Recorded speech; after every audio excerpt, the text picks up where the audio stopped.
que é o pastor Fábio, ex-pastor da Igreja Mundial do Poder de Deus aqui do Rio Grande do Sul. E eu fiquei de mandar, não tive tempo para a gente marcar uma live novamente, conforme nós fizemos há um mês atrás.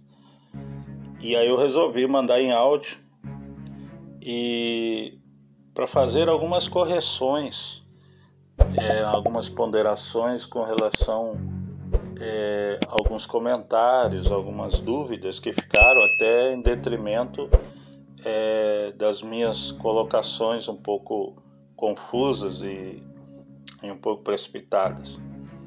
E uma delas é a questão do apóstolo, que eu estaria de repente eximindo o apóstolo de responsabilidades, que eu ainda teria uma grande admiração pelo apóstolo e que eu estaria, no caso, ainda em defesa do apóstolo dentro de tudo que vem acontecendo no ministério e que já aconteceu.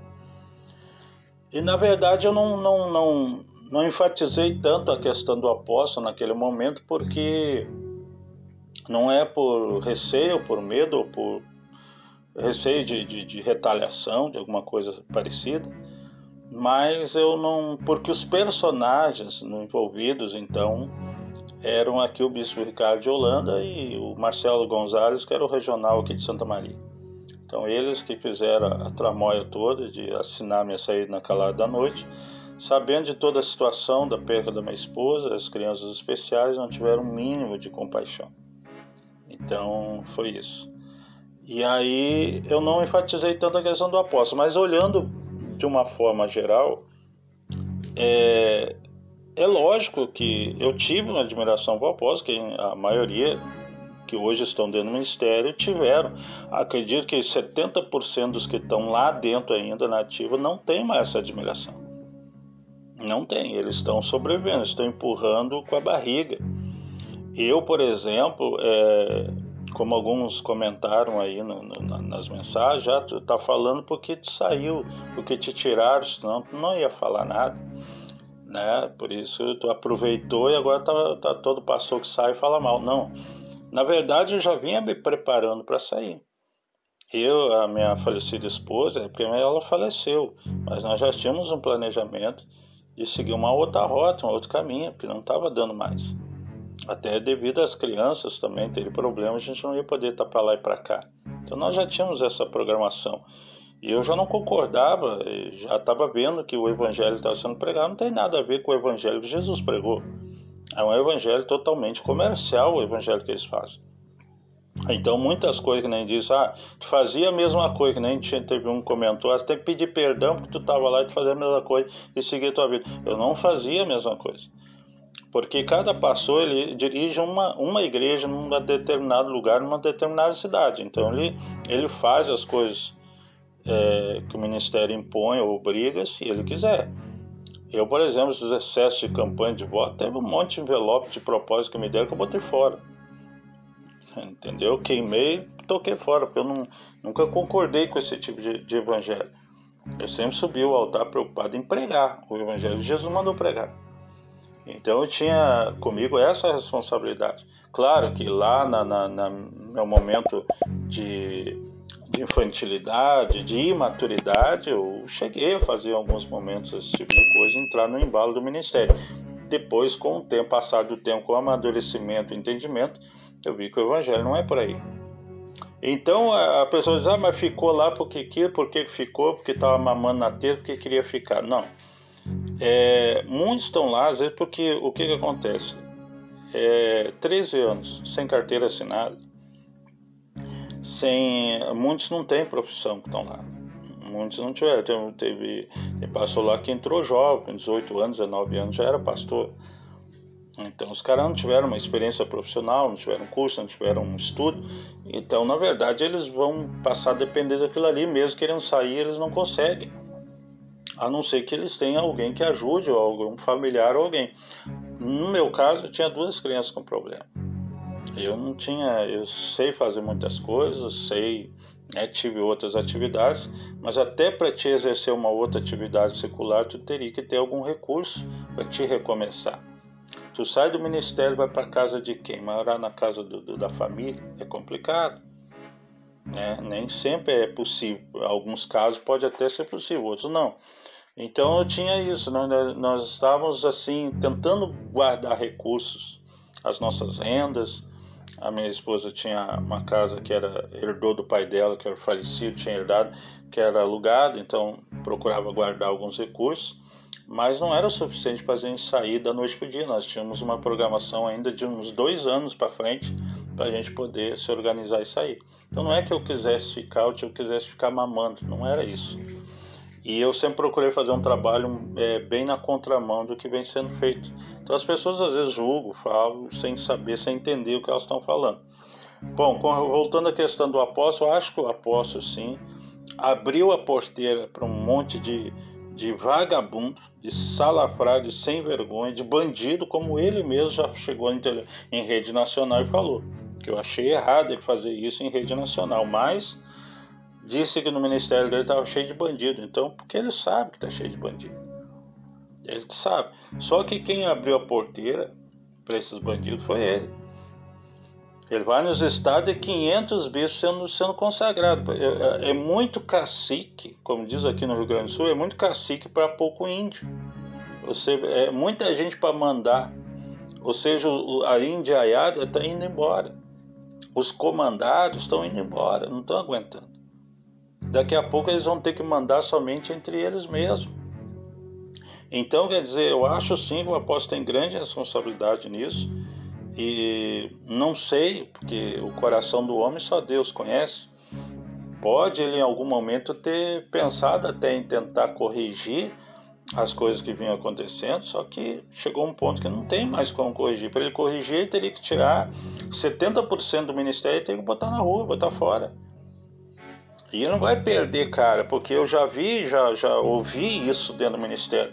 Por exemplo, não pode tirar o cara que está botando grana.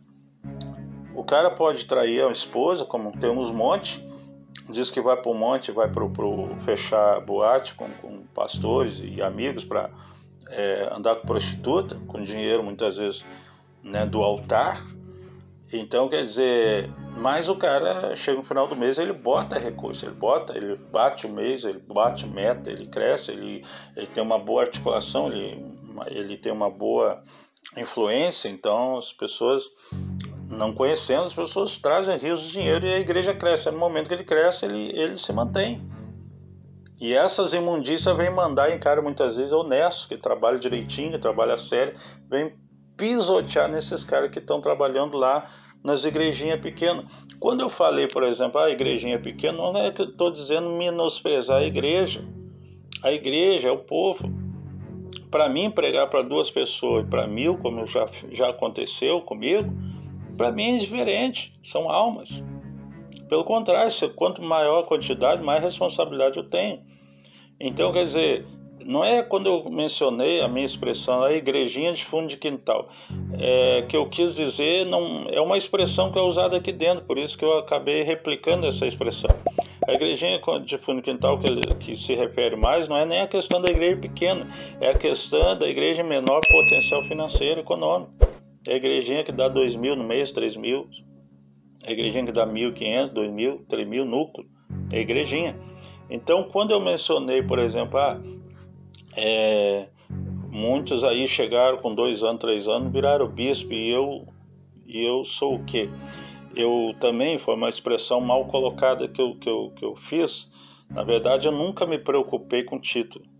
Aliás, no início a gente entra com esse sonho, sim.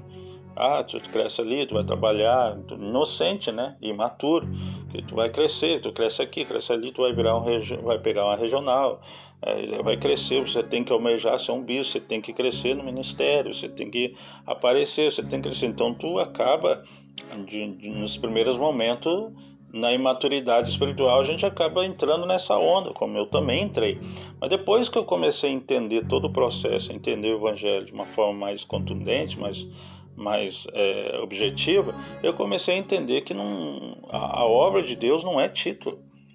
Chega quem quiser, se Deus quiser que chegue. E na situação da Igreja Mundial, para mim, no meu caso, não era vantagem querer subir, crescer, não seria vantagem, porque eu iria acabar entrar na toca das onças, porque eles se carneiam entre eles, é uma carnificina entre eles, é uma brigaiada entre eles, seguida está estourando escândalo porque um ferra o outro, se um deixar na reta, o outro vem e entrega, é uma fofocaiada do inferno. Então eles mesmos, as cobras, elas mesmas se picam, elas mesmas se matam. Então para mim não era vantagem, então eu tirei o meu coração disso. Nos últimos 3 anos aí, eu trabalhava em prol da obra, eu trabalhava em prol do povo, eu trabalhava preocupado com o que eu ia transmitir da palavra para o povo. Eu não me preocupava com título e nem com dinheiro. Quando eu falei questão de dinheiro também, eu ganhava 2 e pouco, é com relação ao tempo. Um pastor com um salário de 2.200 como eu tinha, eu fiquei 7 anos com o mesmo salário. Então não estou reclamando da quantidade de salário. Tem gente, tá ganhando 2.000 e ainda acha pouco. Não é questão de pouco, uma família grande, com filhos doentes, tá? 7 anos sem um mínimo de aumento, tudo aumenta, a água aumenta, a luz aumenta. Outra, o pastor trabalha 24 horas, não tem férias, não tem décimo, é diferente. É diferente que alguém que trabalha lá fora, ele tem 13º, ele tem fundo de garantia, ele tem seguro-desemprego, ele tem folga no final de semana, ele tem feriado, ele tem as férias para descansar. O pastor, ele não tem nada disso. Então, razoavelmente para determinadas pessoas, determinadas classes, vão dizer, 2.000, 2.200 é muito. Não é. Não é. Para 24 horas, uma pressão do inferno, cobrança dia e noite, jogado para lá e para cá, com crianças com problema, precisando de tratamento. E não é. Então, eu estava falando a questão relativa de muitos que tinham não, e tem. Cara que entrou ontem, mas é amigo do fulano, é amigo do ciclano, é 3, 4 mil. Então é uma desordem total. A organização administrativa da igreja, de 0 a 10, é 10, mas abaixo de 0. É 10 abaixo de 0, é 0,0 administrativamente. A igreja hoje está num caos econômico por causa disso. É tudo irregular. O tempo que a querida Raquel Santiago, pastora Raquel, que vai lá, chifrou um, guampeou o outro, meteu o pé no outro, né? Andou com segurança não sei quem, foi um escândalo em cima de escândalo, a mulher andando em motel, vídeos para tudo que é lado. Alguns, é fake, é montagem, eu não sei. Minha mãe dizia uma frase, onde a fumaça é fogo. Tá? Aí consumiram com ela um pouco, agora está voltando de novo. Mas ela tinha toda a administração da igreja, era o maior inferno e continua, porque provavelmente foi ela que implantou esse sistema de meta. Como é que tu vai bancar uma igreja que ela tem uma despesa de 3.000, a igreja rende 5, tá? Só que tu tem que mandar 3.000 para São Paulo. Então, quer dizer, tu, com 2.000 tu vai pagar as despesas da igreja, se a despesa da igreja é mais de 3.000, é lógico que não vai bancar. E aí a igreja começa a se endividar. Como tu é subordinado, tu é obrigado a mandar para São Paulo. Se não mandar, tua cabeça vai rolar. Só que quem vai passar vergonha, quem vai ter que ficar de frente pro proprietário depois de responder e passar vergonha dentro da igreja com o próprio povo, que tu não vai ter como pegar 50 pessoas, 100 pessoas e explicar para elas que São Paulo está pedindo, que a ordem vem de cima e tal. Não, elas não vão saber. Elas vão saber na cidade que tu está devendo, elas vão dizer, não, mas quem está pegando dízimo, oferta e campanha e voto e propósito é tu. Então o pastor é o culpado. Então, por isso que eu digo que o apóstolo tem grande responsabilidade, sim, sobre tudo isso. Tem, porque quem abre as porteiras, quem bota essas imundícias lá a comandar é ele. E cada vez mais, porque cada viagem dele, cada concentração é 500 sendo consagrado. Qual é o critério para consagrar esses caras? Mas é amigos, cresceu uma igreja lá, botou tanto lá. Às vezes pegou um mês, juntou o ano todo, vai lá, jogou um mês lá em cima, financeiramente. Esse é bom, mas esse é o trabalho fulano. Não pode consagrar que é de Deus. É de Deus. Aí tá lá batendo na esposa, maltratando a família, tá lá traindo a mulher, andando com amantes, andando com obreiras. Tem vários casos de pastor que tem filho com obreira. Isso é um absurdo, isso é uma palhaçada. Por isso que a situação ministerial hoje, espiritual no ministério, está um caos. É uma desgraça. Olha esse Bispo Luciano. Eu tinha um nojo desse cara, agora estourou aí outra bomba, esse Bispo Luciano. Sem vergonha. O cara chega a imitar a voz do apóstolo, eles não são eles mesmos, são cara alienados, são bispos que eles vivem, eles não têm cara, eles não têm, como é que se diz, eles não têm autossuficiência própria, eles vivem na sombra do apóstolo, eles querem ser o apóstolo, imitam até a própria risada do apóstolo, chega a dar nojo, tem cara que chega a ser nojento, asqueroso, eles não assumem a responsabilidade da unção deles como homem de Deus, até porque eles não assumem.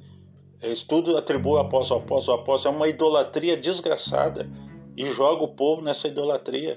Hoje o povo não é mais idólatra de imagem, o povo aprendeu isso, mas é idólatra de homens, é idólatra dos homens, quer dizer, aí os caras pronto, aí o cara agora pronto aí faz um monte de rolo, vende igreja, negocia igreja, enche os bolsos, enche as contas de dinheiro e fica de boa.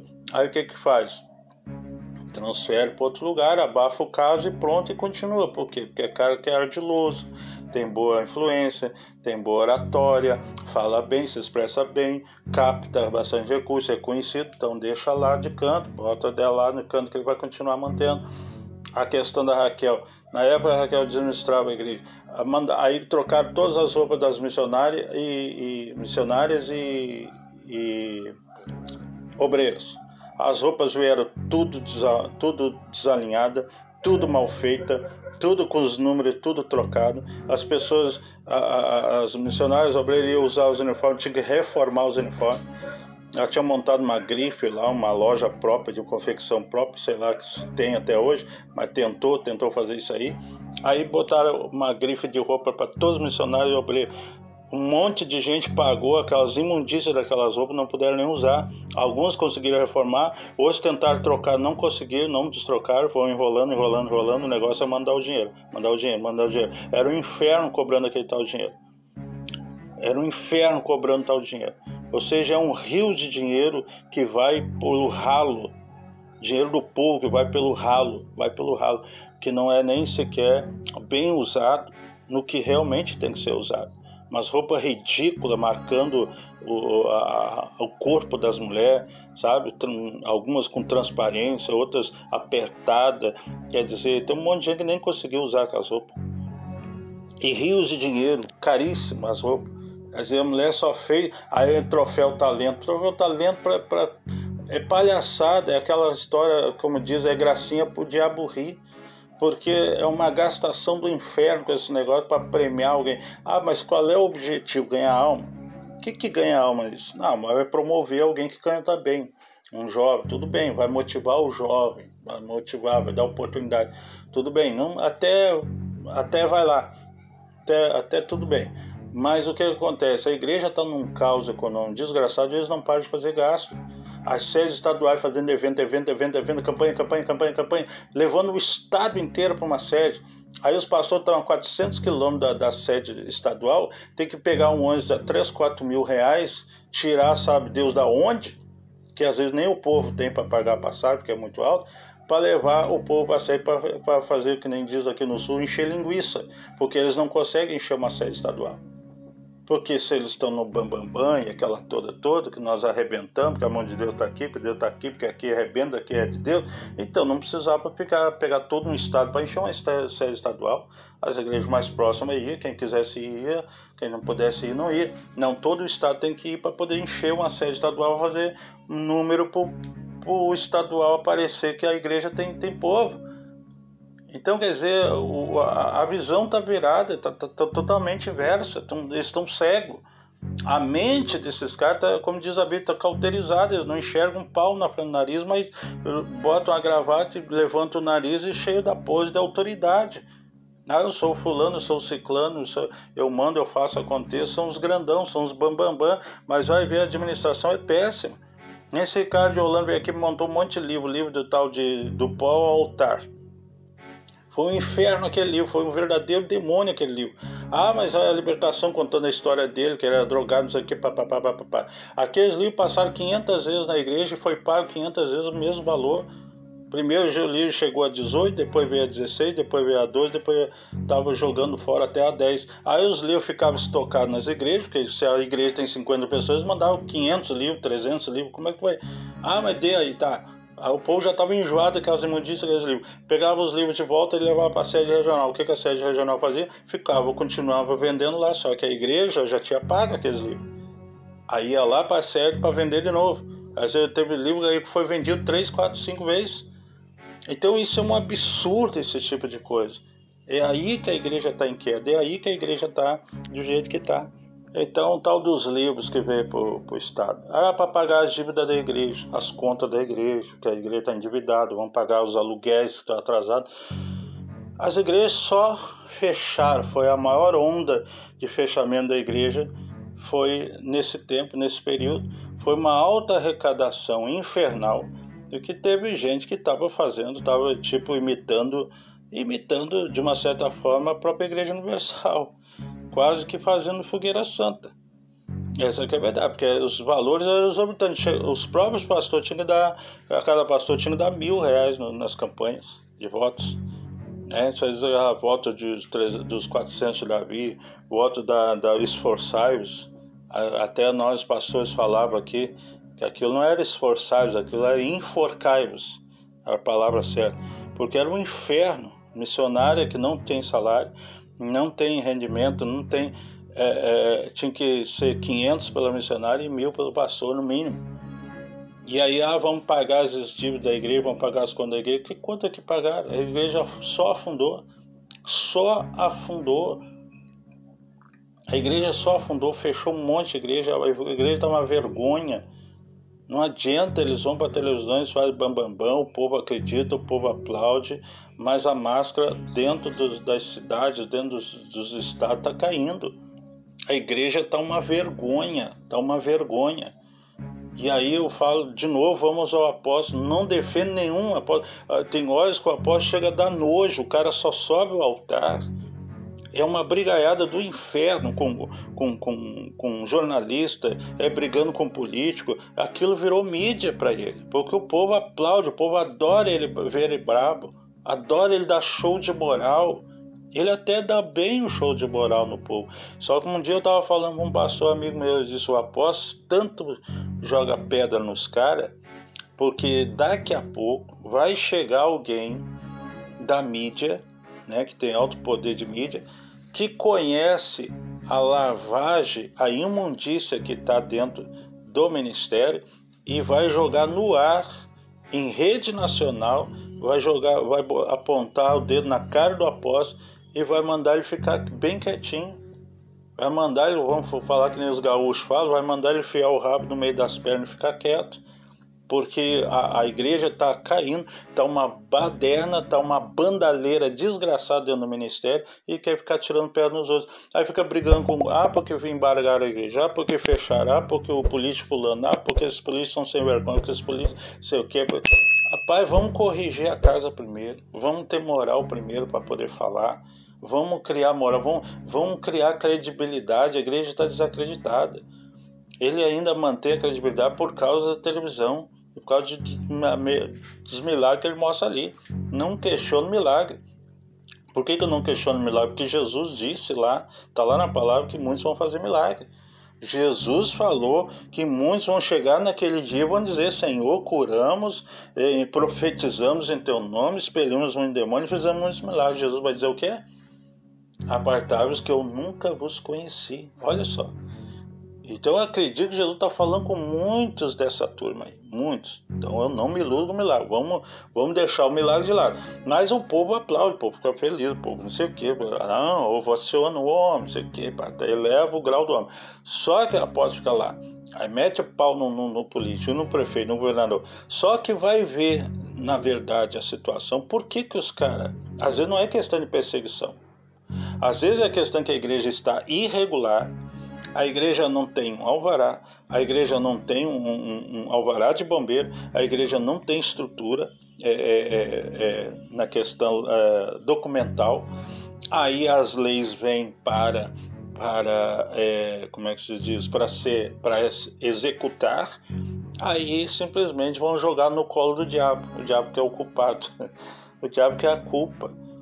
O político é sem vergonha, o governador que é o safado, o policial que é um bandido, que é sem vergonha, que é salafrário. Quando ele não chega lá, vão entregar a Satanás. É uns absurdos. É uns absurdos, é umas coisas assim. Mas o povo, é como diz a palavra, o meu povo sofre, padece porque falta conhecimento. O povo não conhece a palavra. O povo não tem entendimento da palavra. Se o povo tivesse um pouquinho de entendimento, ainda que mantivesse a admiração pelo trabalho do apóstolo, tudo bem. Mas iria ao menos contestar o que está errado. Não, apóstolo, gosto do apóstolo, tal, trabalho é bonito, mas isso aí que ele está fazendo está errado. Não, o povo aplaude, o povo engole tudo que ele faz. Ele pode ir lá dizer, plantar lá uma pedra ungida lá do cascalho do meio do mar, dizer que aquela pedra é para dar 153, que aquela pedra vai ter um resultado, e acaba tendo, por causa da fé e do empenho da pessoa, porque a pessoa acreditou. E aí vai lá e vende a pedra. Passou a pedra e vai embora, e o povo bate palma e acredita. E aí tu vai ver o Evangelho de Jesus, não tem nada a ver. O que Jesus fazia essas palhaçadas? Jesus não fazia isso. Jesus não pregava desse jeito, Jesus não fazia esse tipo de comércio. É como eu falei na live, tem pastor que sobe ao altar e quer pregar, mas não consegue.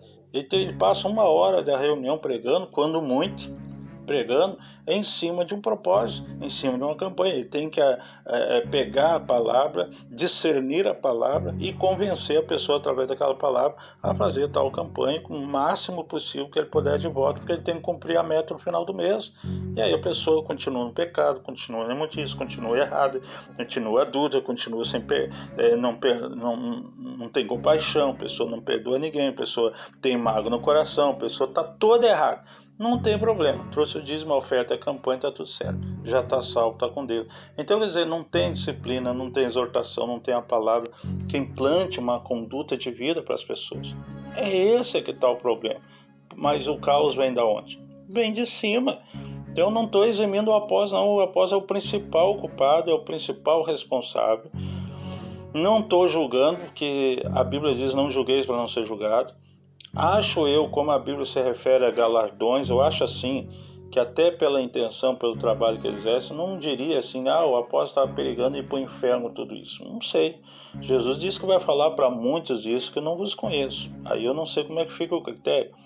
Acredito que outros tiveram boa intenção e fizeram alguma coisa, ainda que cheia de erros, mas fizeram alguma coisa por alguém, possam de repente serem punidos, vamos dizer assim, na questão das prioridades, não, da hierarquia de Deus, né? Ser excluído, os galardões, né? Ser bem inferiores de outros, né? Que trabalharam corretamente.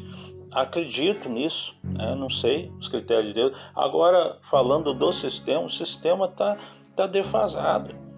Aí bota a Raquel lá, aí continua a Raquel de pastora, é pastora do ministério.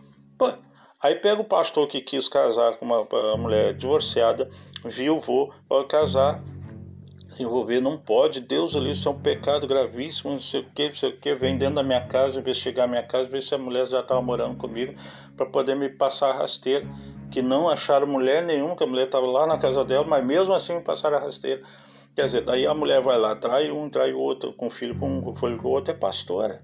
Continua no bambambam, nada contra. É filha, jamais, filha é sagrado. Não estou dizendo que ele teria que maltratar a filha, que ele teria que, né, fazer alguma coisa ruim para a filha.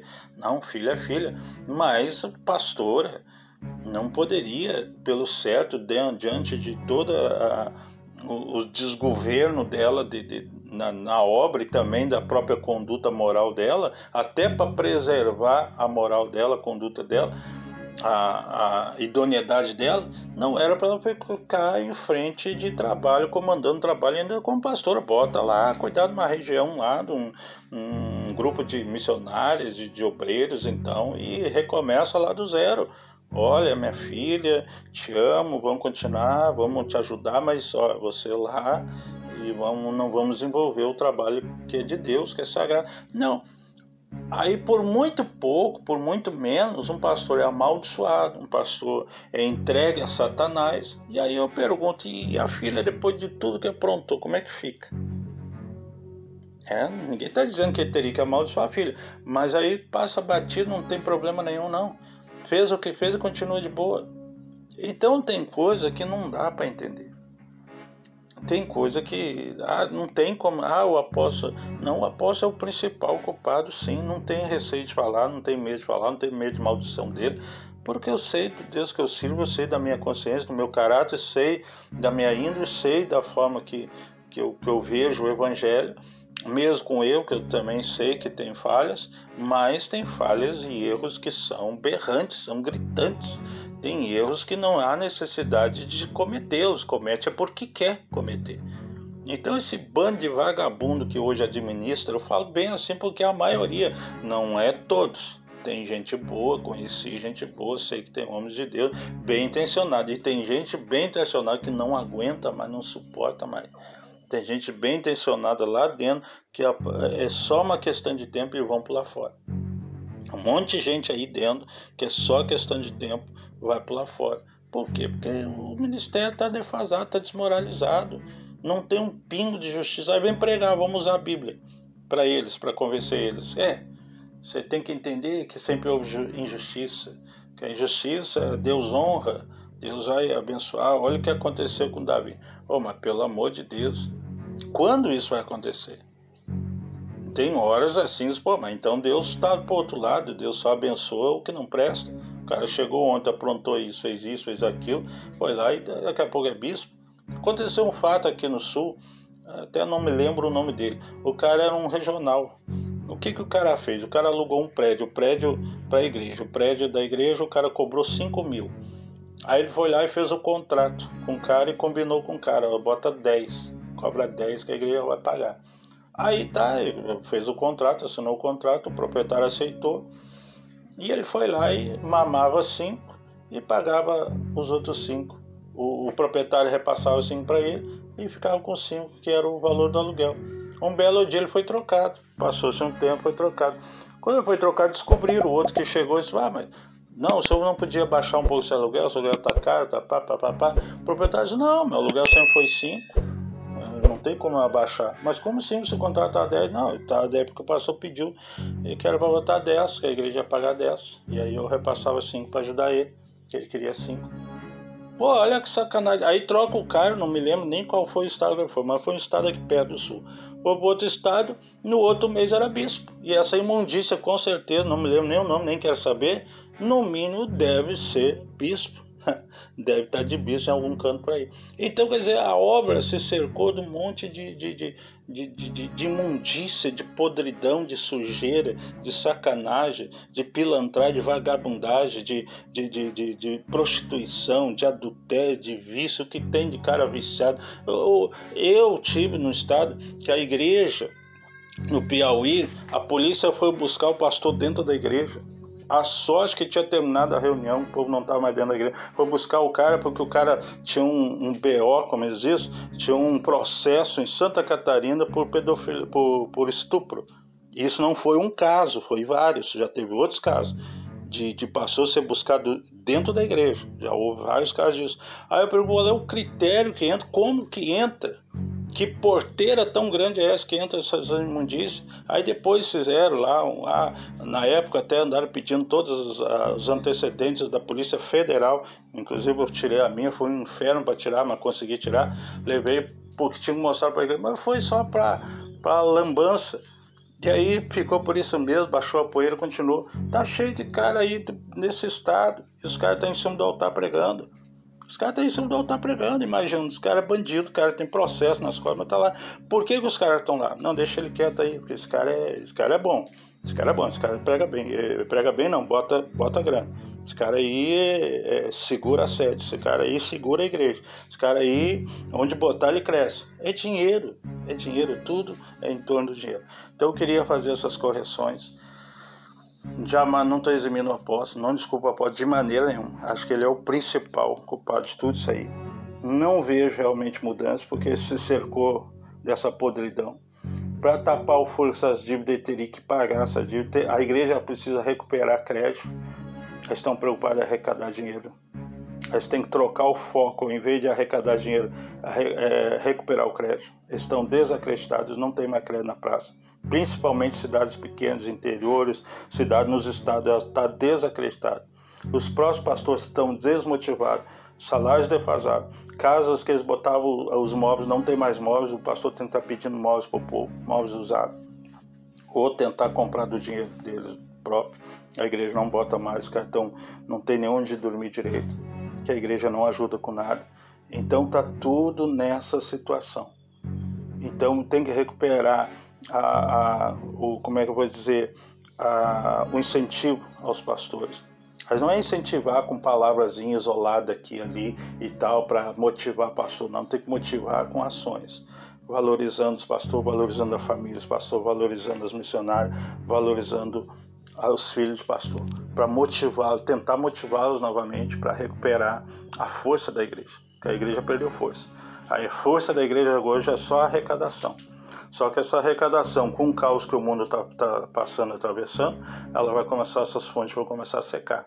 Que o caos está aumentando, a condição econômica do mundo, do planeta está piorando, então as pessoas não estão largando mais, vai cada vez ficar mais difícil, as pessoas vão cada vez encolher mais a mão, cada vez que a pessoa vê mais sacanagem, mais ela vai encolher a mão, mais ela vai fechar a mão, e a igreja vai começar o cerco a se fechar. Essa máfia de dinheiro, as fontes, né, elas vão começar, já estão fechando, e vai começar a fechar.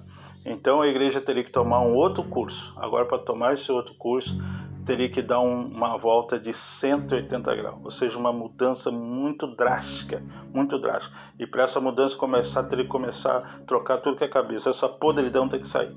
Não interessa se bota dinheiro, se é o bambambam, se fala bem, se é bonito, se chama a atenção do povo, tem que tirar essas imundícias. Tirar essas imundícias estão cheias, com as contas bancárias estourando. Tem cara aí que está dentro da igreja que são empresários, são bispos, mas são empresários, tem grandes empresas com dinheiro da igreja, e aí tu vai ver o resultado das igrejinhas pequenas que estão fechadas hoje. É resultado dessas imundícias. Quem é que abriu a porta para essas imundícias? Quem é que consagra essa podridão? Quem é que joga nos estados, nas regiões, essa podridão? Aí a gente não precisa nem dizer. Então eu queria fazer essas correções. Saiu, tá falando. Não é porque eu saí e estava falando, eu estava dentro e já indagava isso com os pastores amigos meus. Claro que a gente não ia escancarar isso, porque eu estava comendo dali, me vestindo dali, eu tinha 2 crianças com problema de saúde, eu tinha que segurar. Não podia sair falando. Depois que sai fala, é lógico, vai falar lá dentro, eu vou comer o quê? Vão vestir o quê? Estou dependendo dali, salário, bem ou mal, saindo dali. Então, a questão de igrejinha, eu nunca fiz a minha cabeça, uma igrejinha com 2 pessoas, uma igrejinha com 1000, para mim era a mesma coisa. Claro que eu tive lá no início aquela visão de igrejas, como muitos distinguem igreja, mas distinguem igreja não é o tamanho da igreja. Eles podem ir para uma igreja de uma cidade de 5.000 habitantes, mas se a igreja estiver dando 40 mil, 50 mil, eles vão lá e ficam a vida toda lá, se deixar, eles ficam felizes lá, porque a igreja rende. Agora vai botar numa igreja, numa cidade de 3.000, 5.000 habitantes, uma igreja rende 1.000 pila, 2 pila, e não tem povo, aí é uma chiadeira desgraçada, eles não ficam não. Então, quer dizer, não estou me titulando santo. Claro que no início, com a imaturidade, eu tive esse tipo de visão, tive essa ânsia de querer crescer no ministério, de querer ser alguém como região, ou assumir região, comandar pastores, comandar regiões, tive sim. Mas depois, com o tempo, eu comecei a entender que o evangelho não é isso aí. Jesus não veio fazer isso. Ele não veio intitular ninguém. Jesus mandou pregar, mandou ensinar. Jesus não veio dizer, você vai ter o título de bispo, o título de cardeal, o título de arcebispo, o título de não sei o quê, o título de apóstolo. Ele não veio falar isso. Jesus mandou pregar o evangelho. Não serve o evangelho que as pessoas estão aí cegas. O mundo está desabando, a gente está vendo as guerras aí, o mundo está desabando e eles estão preocupados com dinheiro. Estão preocupados com o povo vencer. O povo tem que vencer, você tem que vencer. E motivação, o povo tem que vencer. Essa motivação toda é para quê? Para o povo vencer. Porque o povo prosperando é mais rendimento que a igreja vai ter. a igreja vai ter rendimento, o povo pode até ter um crescimento econômico também, porque foi motivado e cresceu, mas ela não sabe nada da salvação, muitas vezes ela está vivendo totalmente errado, porque o pastor não teve tempo de pregar isso para ela, não teve tempo de ensinar. É aí que está o caos. Então, essas correções que eu queria corrigir, e estou tocando a minha vida, tocando meu trabalho, né? Não, como é que eu vou dizer?